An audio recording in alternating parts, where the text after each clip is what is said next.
Akers dropped their new album, The Host. We chatted with Akers. The interview came out on album release day, which was May 2nd. This album is phenomenal, and it's not long enough. I never thought I would say that. The album is not long enough.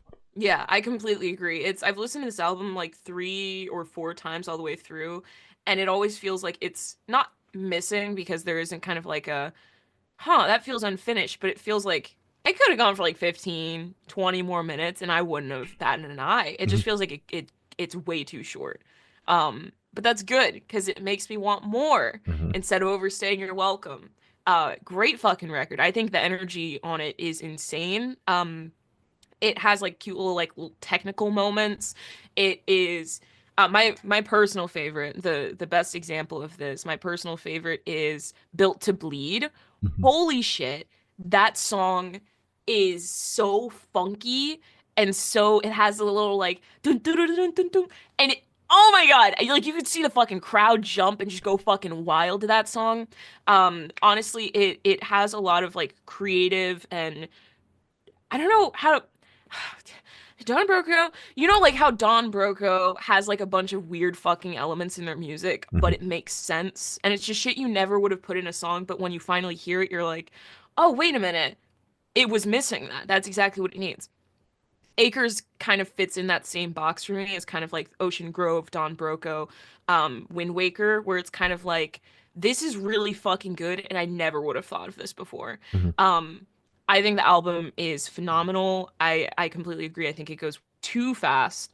It passes too quickly. But I think it's incredible. This is like one of my favorite records to drop this year so far. Yeah. This record fucking rips. I love the way it opens with Bloodlust. I think it's a phenomenal opener and really sets the tone for the album. But what I like about the flow of the record is, the album leans very, very much so on the heavy elements. We spoke about in the interview, the band wanting to go heavier, just in general, and they were able to, pull it off with this record. But the flow of the album is like, there's a couple of songs that are more on the hard rock side, if you will, and they're placed perfectly in the record where it creates this very nice ebb and flow. So you never really lose the energy because there's no slow song on the album, but there are slower moments in comparison to songs like Bloodlust and Built to Bleed, which are straight up in your fucking face. It's crazy.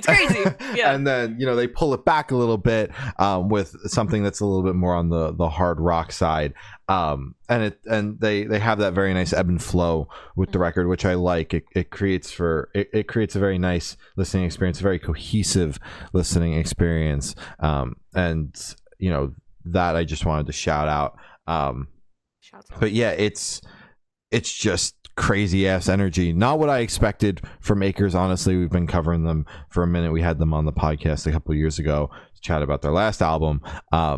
And that it's night and day difference between those two records. I really enjoyed the last one, but this one is way more up my alley. Like I said, love Bloodlust. Built to Bleed is my favorite song on the album as well. That shit is crazy. Can you try to be fucking original? No. There's so many other tracks on there's really not that many tracks on this record to pick from. 30 tracks on this record that you could have picked that song smack dab in the middle of the album is like, that's what every band should go for. Put the craziest song in the middle of the record, not your fucking slow ass ballad. Fuck your ballad. Fuck your ballad. I don't care if you're a fucking pop artist, if you make fucking country music. I don't want your yeehaw, rootin' tootin' ass bullshit in the middle of the record. Breakdowns in the middle of the album, always. Exactly. Even if, as you said, like a fucking country artist, I want to see fucking Dua Lipa put a fucking breakdown in the middle of her record. Let's see that shit. Yeah. Let's get it moving. That would be baller as fuck. That'd be awesome. Actually, she would kill that shit. I also like the way it closes with Around Again. It is on the shorter side, but like I said, it feels very cohesive. The opener and the closer, they make sense. We are big fans of track listing here, and the track listing for this album really works. But there's not a single bad song on this album. I only named 2, but I love all 7 songs on this album. It is fucking phenomenal. They're currently on tour with The Devil Wears Prada, so peep the dates.